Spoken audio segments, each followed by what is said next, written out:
There we are. Microphone check. There we go. Welcome back once again. It is time for the golden age of DC Comics 365 days, where I take this well-loved hardcover coffee table book given to me by one of my best friends about 2 decades ago.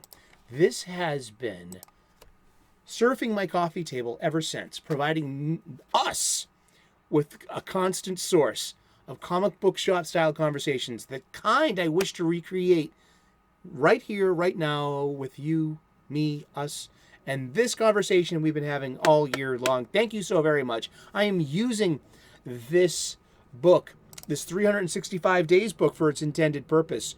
We're going to open up to today's date, which is December the 19th. We're going to look at some comic book art of an antediluvian age.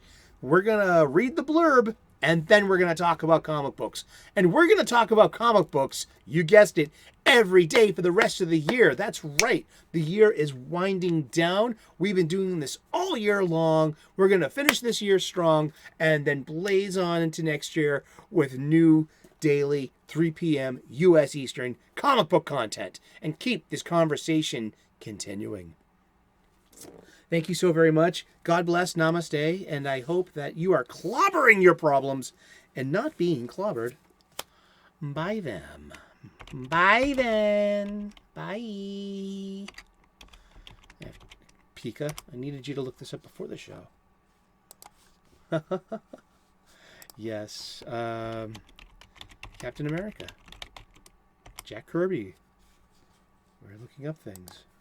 We go to the wiki for source. And, wikis are fine prima facie for stupid stuff, unless you suspect them of, wrongdoing, Today is art by Harry Lampert from Flash Comics number 18, issue number 18, June of 1941. The King, a man of 1,000 faces, who can make himself resemble any living person through a complete mastery of the arts of makeup and mimicry. With his domino mask and crown card, he is known in the underworld as the King, and feared far more than the police. Look, you got a guy with a suit and a Tommy gun there, rat-tat-tat-tat, and there's the King right there with his mask, his hat, and his flare. Not close, but not close enough. He's dodging bullets. He looks like he's in a chase. He's jumping into a car, some kind of convertible, perhaps, and he's surrounded by bad guys. So we have, this is the King. Let's read the blurb. Let's find out a little bit more about the King before we talk about the King and then the Captain. Stay tuned. Drawn by the same artist who originated The Flash, the crime fighter known as the King did not have the same impact on comic books. In fact, he was a throwback to an earlier era of detective fiction, one that already had been absorbed into the background of characters like Batman. A socialite who fights crime to fight boredom, the King makes his claim to fame as a master of disguise, but that hardly renders him unique. Sleuths from Sherlock Holmes on have exhibited a fondness for false beards and nose putty.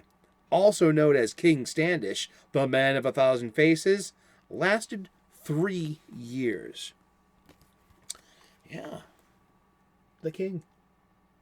Yeah, we're going to talk about, when I think kings in comics, I don't think King Arthur, which had a daily, or Prince Valiant.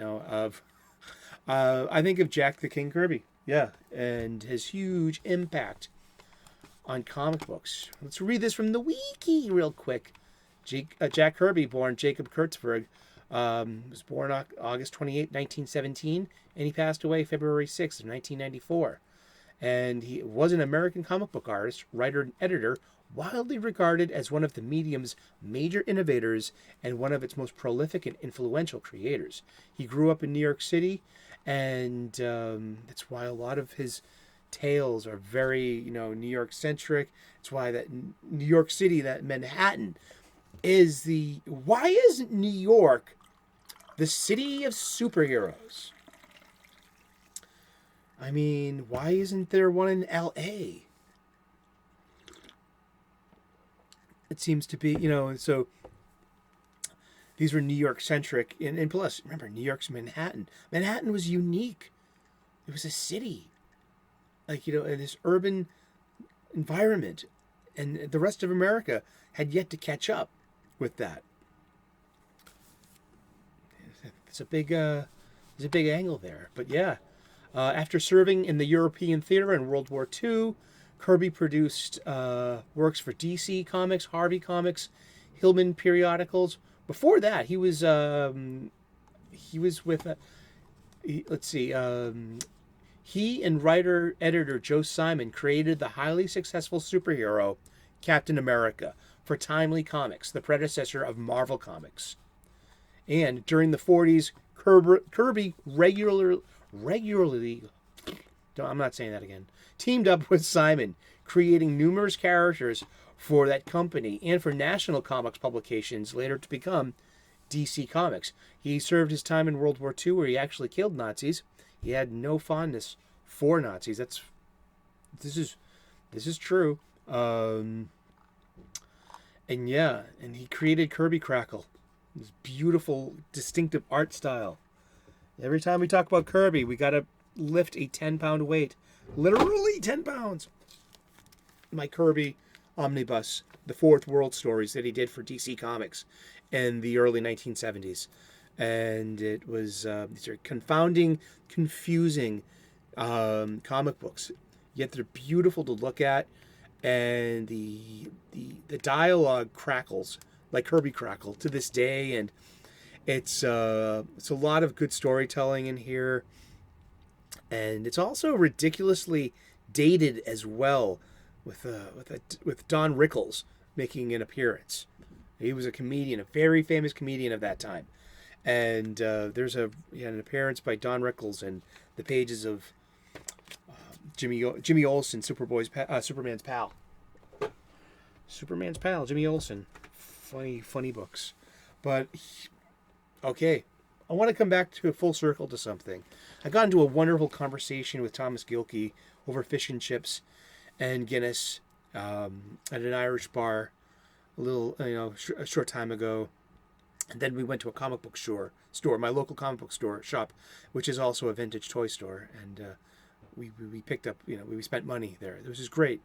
But we were talking beforehand, and I got a chance to really verbalize and articulate my feelings about the end of Avengers Endgame and why, even as a Captain America cosplayer, I love that story beat. So many people hate the story beat of Steve Rogers not coming back from the time heist at the end and showing up as an old man and living life. Steve would never do that. Perhaps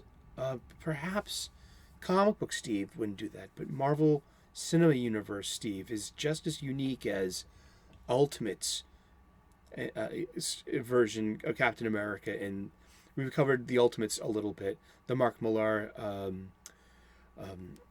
thing from 2002, 2004, the Ultimate, which were the direct inspiration for the Marvel Universe. It's its own unique, brand new universe. So this Steve is going to choose different things, and I have it actually all, mapped out, because I always, I showed this the other day.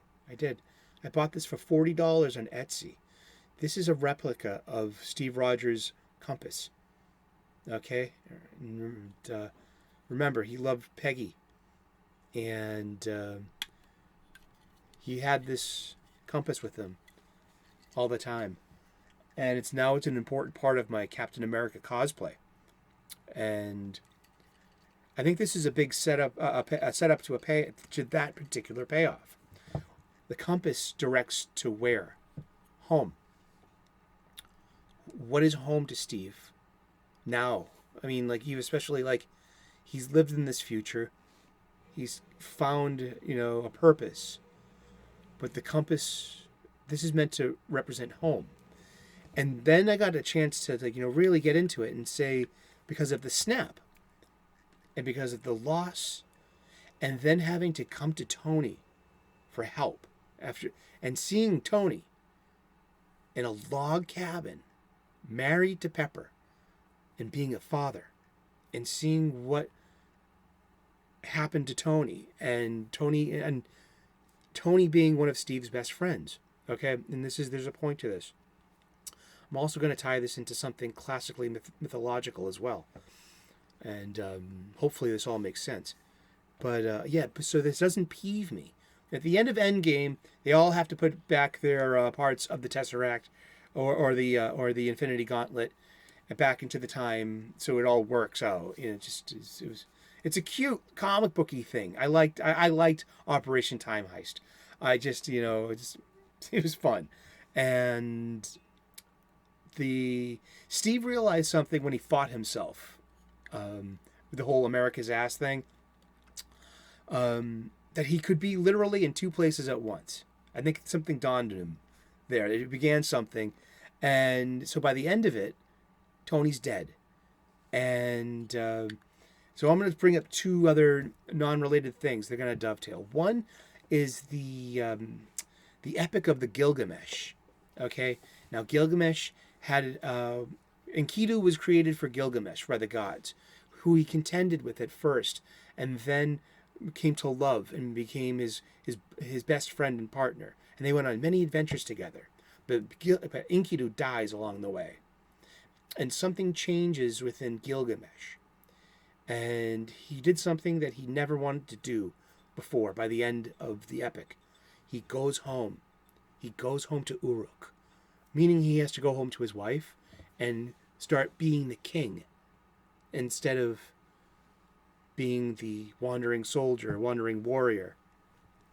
He has to go and be a family man and resign from these adventures and grow up in a way. And and here's my other dovetailing angle in here was personal loss.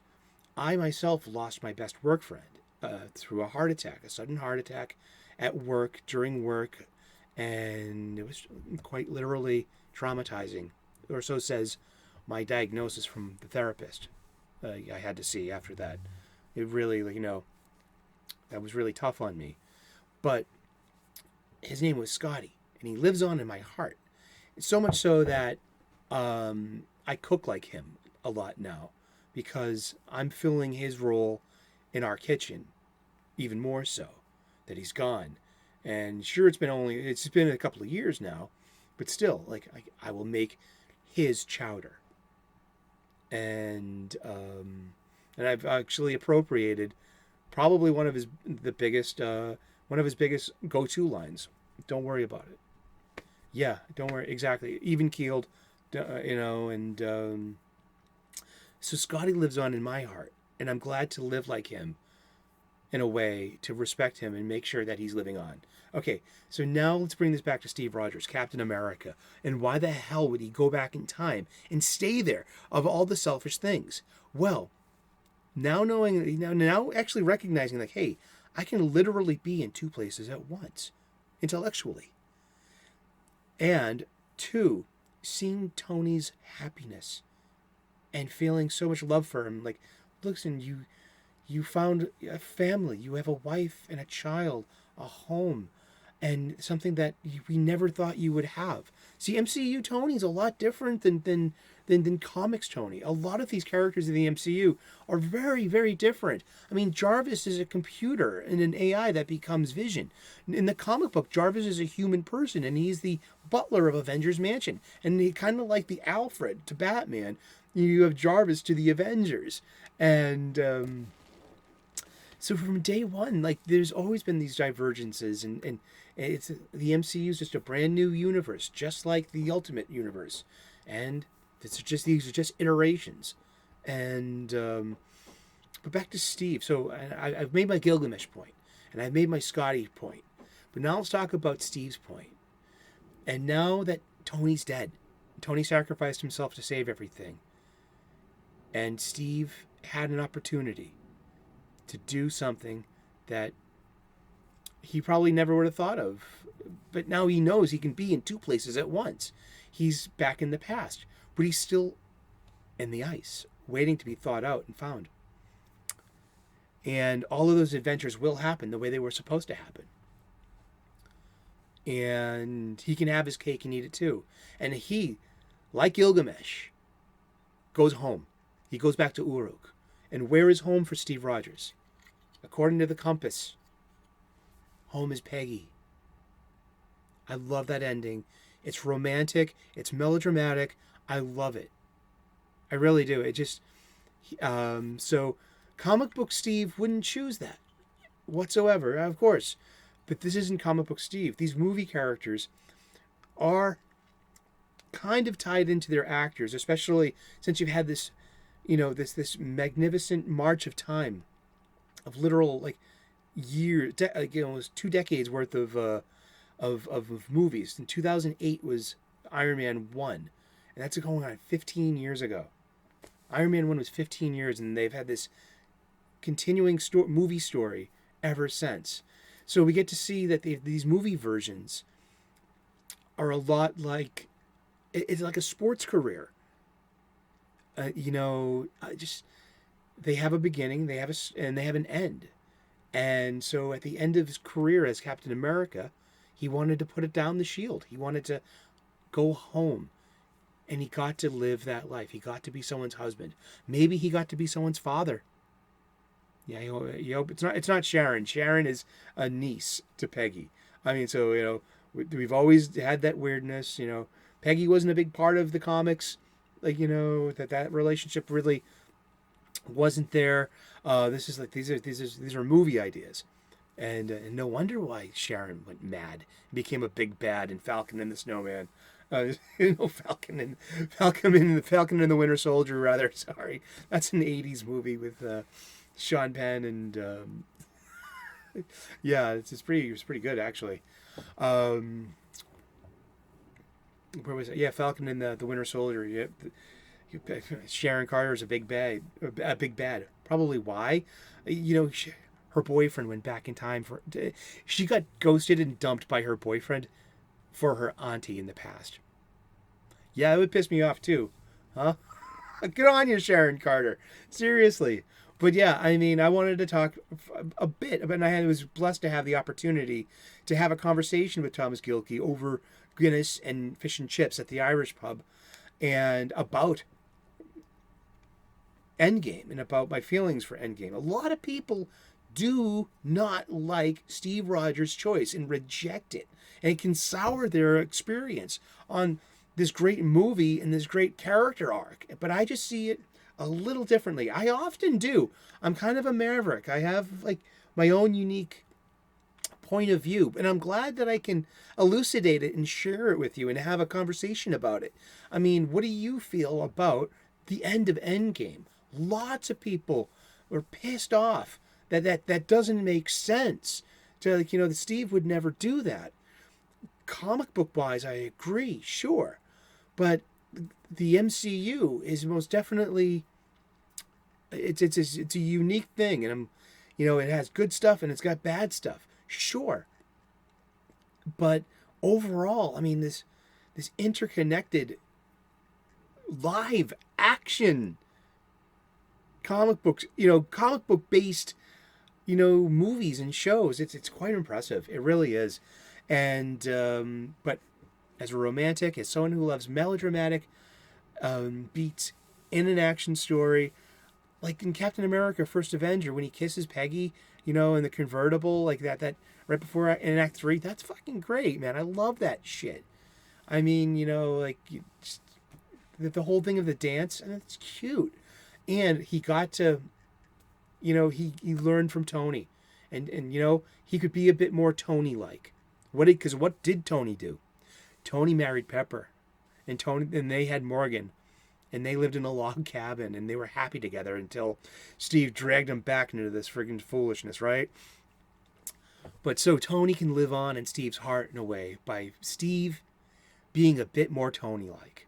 I know that from my own personal experience. And thank you for letting me share that anecdote and that story with you. I love talking about comic books, and we've been talking about comic books. We're going to talk about comic books every day for the rest of the year. So tune in tomorrow, 3 p.m. U.S. Eastern, and we'll find out who we're talking about when we turn the page tomorrow. Please like and subscribe. I would love to earn your subscription. We make daily content here. We talk about comic books every day at 3 p.m. U.S. Eastern, and we're going to be doing it for the foreseeable future. Thank you so very much. We got regular content too. I'm a professional chef. I got soup videos. I'm known as the Sultan of Soup. This is true. I got videos about gratitude and purpose. It's really helped my life. I want to pay it forward, so maybe it could help you too if you need to hear something like that. A gratitude list can help change your life. Really can. And you wonder why I'm so ebullient on YouTube. I mean, I can be mad and ragey, sure, but you know what? I'm blessed and grateful, and it's given me purpose. A lot of that purpose has to do with, let's talk about what we love, and especially when it comes to comic books. All right, cheers, namaste, good luck, and we will see you again tomorrow in those funny pages. Cheers, bye-bye.